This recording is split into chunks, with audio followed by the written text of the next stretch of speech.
talking about death penalty for drug dealers, I think to a large extent I will agree with him, because in fact the analysis was very, very clear.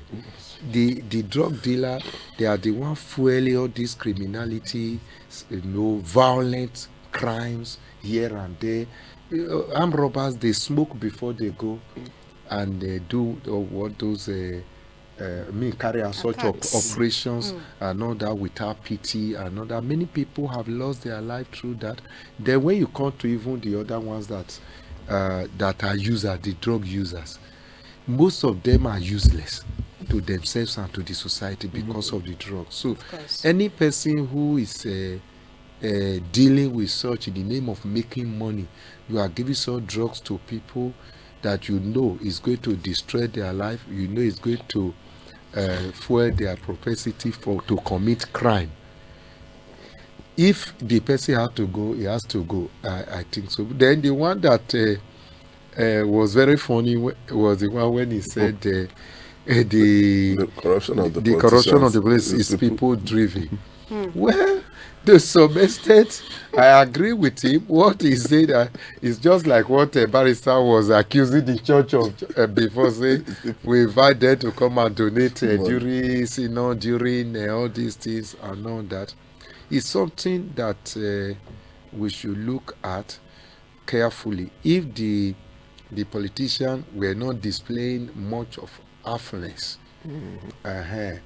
if the politician is not showcasing the money they have, the way they have been doing it, and that has been affecting the psyche of the citizens, I don't think that the focus will be on them to come and be donating.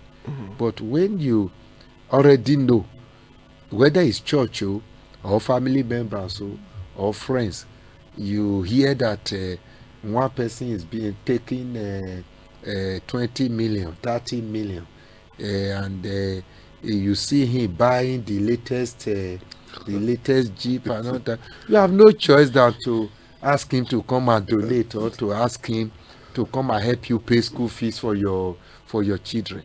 The politicians have carved out a kind of a lifestyle of affluence, and they service it with government money. People are seeing it that where it is happening is the National Assembly and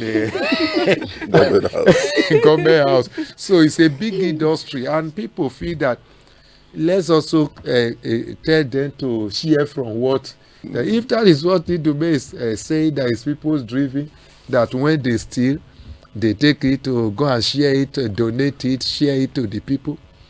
Well, it's unfortunate that we have found ourselves in this kind of society, and I think it's a mess that we need to clear.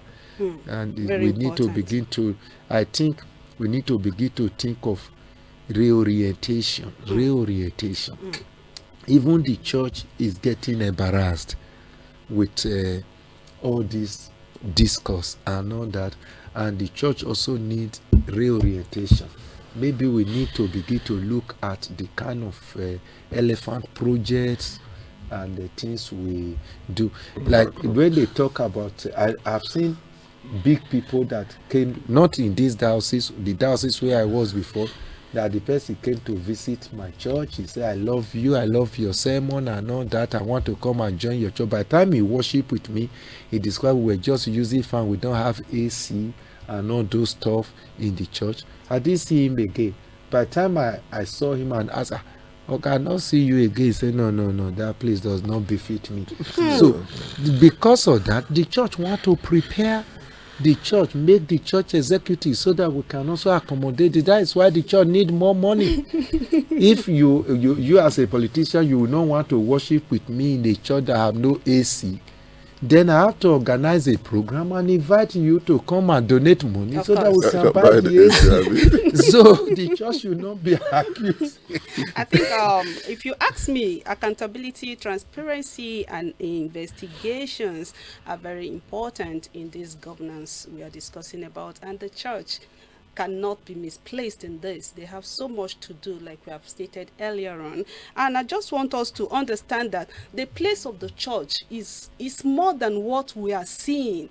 It's not about collecting the money, like you rightly said, Venerable Sir. It's about letting these people know their wrongs and their good side, and insisting that it becomes the norm, not the wrong attitudes. Barrister, Yes, please, I I'll need your think take there's on something this. I needed to say. Okay. I was discussing with my wife the other day, and I said that I think the church has lost the essence of the ministry.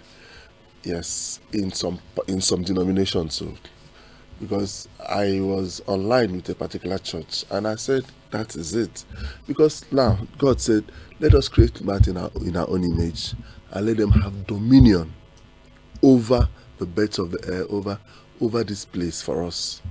But most churches, when you go to most churches, what do you hear every time? Repent and go to heaven. Repent and go to heaven. Repent, this, avoid sin, this, that. As beautiful as all those things are, don't you think that if God makes you, created you in the first instance to have dominion, that is to say, God created you to be a leader. Because if you are not a leader, you cannot dominate. So I think the church should major on leadership principles. Of course. Teaching people, Jesus said, teaching them to observe what I have. You know, we think teaching people to have leadership qualities, leadership virtues. Do you know when you teach people to be a leader, like what we used to do in Boys Brigade? When you teach somebody to be a leader, naturally he avoids some things we call sin, because those things are lower level of humanity. So when you teach, God said, take charge, teach people to dominate the environment. And that is exactly how the Jews bring up their children.